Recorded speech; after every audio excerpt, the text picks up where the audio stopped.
कांग्रेसियों द्वारा किया गया, खड़ा किया हुआ इस देश में एक इकोसिस्टम है जिसमें ये लेफ्टिस्ट, लिबरल, फर्जी, सेकुलर ये सब जुड़े रहते हैं। और इन लोगों ने कभी इस देश को देश नहीं माना।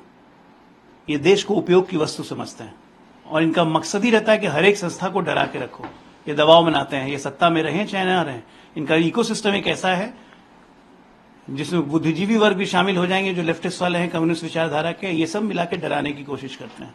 और आज यही कारण है कि देश की जनता को जब समझ में आ गया तो देश की जनता इनको रिफ्यूज कर रही है और कांग्रेस इसकी सबसे बड़ी जननी है। आपको याद होगा इमरजेंसी में कांग्रेस ने कहा था हमें कमिटेड जुडिशरी चाहिए, सीबीआई को सीबीआई का तोता कहा गया था सरकार का। तो ये सब इसी तरह से राज करने की आदत पड़ी हुई है उन लोग को, इसीलिए वकीलों ने चिट्ठी लिखा है। प्रधानमंत्री ने करारा हमला किया कांग्रेस पर, कहा कि डराना धमकाना कांग्रेस का कल्चर रह गया है। प्रधानमंत्री एक आम आदमी है, एक आम आदमी की आवाज है और इसीलिए उन्होंने आम आदमी की आवाज को बुलंद किया है। जो आम आदमी देखता था, किलसता था, मन महसूस के रह जाता था कि देश के बड़े बड़े निर्णय ये होने नहीं देते थे। इसका सबसे बड़ा उदाहरण राम मंदिर है। 500 साल लग गए राम मंदिर को, इन्होंने फैसला नहीं होने दिया। सुप्रीम कोर्ट पे जाके ये कहते थे कि हुजूर सुनवाई मत कीजिए, चुनाव पे असर हो जाएगा। तो प्रधानमंत्री आज उस आम आदमी की आवाज है। साजिया इल्मी पूछती हैं अरविंद केजरीवाल की पत्नी से कि आपको भाजपा ने कहा था कि कुछ एक्सप्लोसिव हम बात बोलेंगे, तो आप खुद कंफ्यूज है, दूसरे को कंफ्यूज करना चाहिए। पूरी की पूरी आम आदमी पार्टी और कांग्रेस पार्टी दोनों का मानसिक संतुलन बिगड़ चुका है। आज क्या बोले थे कि बड़ा खुलासा करेंगे अरविंद केजरीवाल। कौन सा खुलासा किया? कोर्ट में आके अपने सबूतों पे बात नहीं करके राजनीतिक भाषण दे रहे थे, कोर्ट ने मना कर दिया कि फुस जेल में ही रहेंगे। ईडी की जो उनकी कस्टडी 1 अप्रैल तक बढ़ा दी गई है, तो स्वाभाविक है, इतने सबूत हैं, इनसे इतनी पूछताछ करनी है कि ईडी को अपनी जांच और लंबी करनी है। इन्वेस्टिगेशन करके स्पीडी ट्रायल चलेगा। ये नहीं होगा इन पे, क्योंकि अब नए भारतीय दंड संहिता नहीं है, भारतीय न्याय संहिता है। इसमें 3 साल के अंदर केस को निपटाना भी है, फैसला भी देना है। अजय आलोक जी, जिस तरह से अरविंद केजरीवाल मामले पर यूएसए की तरफ से बातें कही गई है, इसकी भाजपा ने कहा है कि अनएक्सेप्टेबल है। नहीं, भारतीय जनता पार्टी और भारत सरकार इसमें बहुत क्लियर है कि हमारे आंतरिक विषय जो भी हैं उसमें किसी भी बाहरी शक्ति का हस्तक्षेप हमें बर्दाश्त नहीं होगा। और विदेश मंत्रालय ने इस पर कड़ा ऐतराज जता दिया है, चाहे वो जर्मनी हो चाहे वो अमेरिका हो। भारत के अंदरूनी मामलों में बोलने का हक किसी को नहीं है। गोविंदा ने एकनाथ शिंदे का ग्रुप ज्वाइन कर लिया है, खबर आ रही है चुनाव लड़ सकते हैं। गोविंदा जी को बहुत बहुत बधाई एनडीए का हिस्सा बनने पे। 14 साल के वनवास के बाद आए हैं, अच्छा है। अरुण सिंह है आपके यहाँ बीजेपी के बड़े नेता, उन्होंने कहा कि आजसू हमारा पुराना इलाज है और हम लोग 13 और 1 के कॉम्बिनेशन में झारखंड में चुनाव लड़ने जा रहे हैं। आजसू के सुदेश महतो जिसे एनडीए के बहुत पुराने साथी हैं और हमेशा हम लोग मिलकर ही चुनाव लड़े, चाहे विधानसभा हो चाहे लोकसभा, इसलिए वो आराम से लड़ेंगे और 14 की 14 हम लोग जीतेंगे। अच्छा, बदरुद्दीन अजमल कहते हैं कि इस बार की हवा बीजेपी के फेवर में नहीं है, 370 भी मुश्किल हो सकता है। आसाम की 14 सीट पे वजूद ही नहीं है और हमारे 370 की फिक्र कर रहे हैं। यहाँ 400 पार होगा और भगवान की इच्छा रही तो 450 भी हो सकता है। प्रतिभा सिंह जो है, जो कांग्रेस के अध्यक्ष हैं हिमाचल प्रदेश, जब उनसे पूछा गया कि आप मंडी से चुनाव लड़ेंगे तो उन्होंने डिनाई कर दिया। तो देखिए, वो तो कांग्रेस की वहाँ की अध्यक्षा हैं, अब उनको नहीं लड़ना है चुनाव, ये उनकी मर्जी है और कांग्रेस पार्टी जाने इसमें भारतीय जनता पार्टी क्या कर सकती है।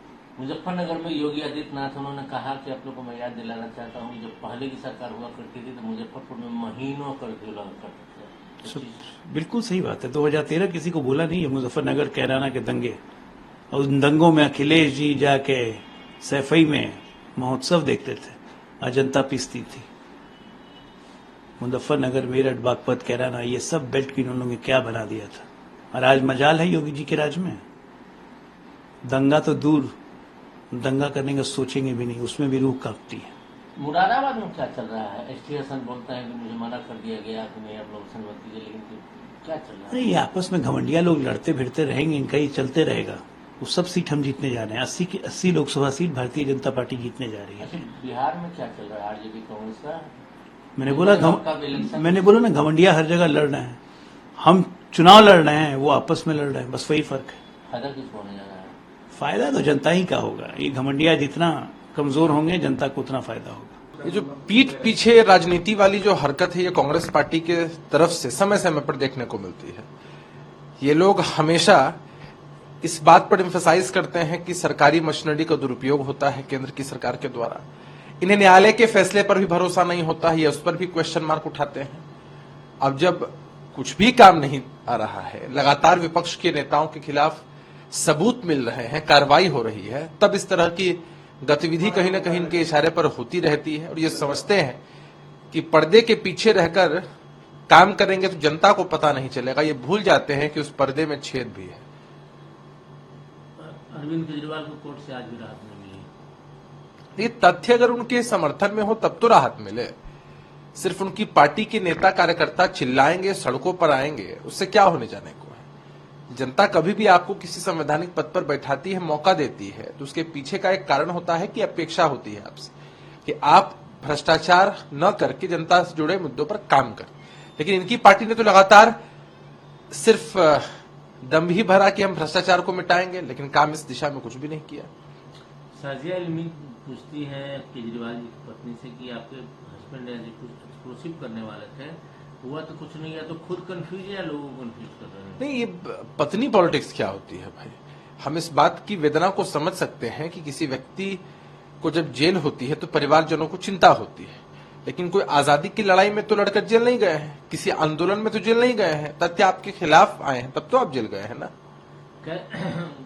इंडिया ने सख्त आपत्ति की है जिस तरह से यूनाइटेड स्टेट ने केजरीवाल के मामले को अपना इंटरफेयर किया है। देखिए, इंटरफेयर किया गया है। मसला ये है कि भारत का जो संविधान है, भारत की जो न्याय प्रणाली है, वो सक्षम है किसी भी व्यक्ति के ट्रायल के लिए और सजा सुनाने के लिए या फिर बाइज्जत बरी करने के लिए। तथ्य अगर आपके खिलाफ है तो निश्चित रूप से आप किसी भी ओहदे पर क्यों न बैठे हो, आप पर कार्रवाई होगी। गोविंदा ने एकनाथ शिंदे के गुट को ज्वाइन कर लिया, शिवसेना का खबर आ रही है। अब कोई भी व्यक्ति किसी भी दल में आस्था रखकर अगर शामिल हो ही जाता है तो उसमें क्या है। चुनाव लड़ने का मौका किसी को मिलता है, कोई पार्टी लड़ाती है, तो फैसला किनको करना है, मतदाता मालिकों को। बीजेपी के जनरल सेक्रेटरी अरुण सिंह ने ट्वीट करके जानकारी दी कि हमारे पुराने एलाइज जो आजसू के हमसे टाई अप हो गया है, 13 और 1 के कम्युनिस्ट में झारखंड। नहीं, लगातार आपने देखा है कि किस तरह से इंडिया कुनबा बढ़ता चला जा रहा है और एक एक कर दल उसमें शामिल होते चले जा रहे हैं। देश के स्तर पर इंडिया अलायंस से लोग अलग होते चले जा रहे हैं और यही कारण है कि जो 400 पार का नारा है वो मुकम्मल होगा।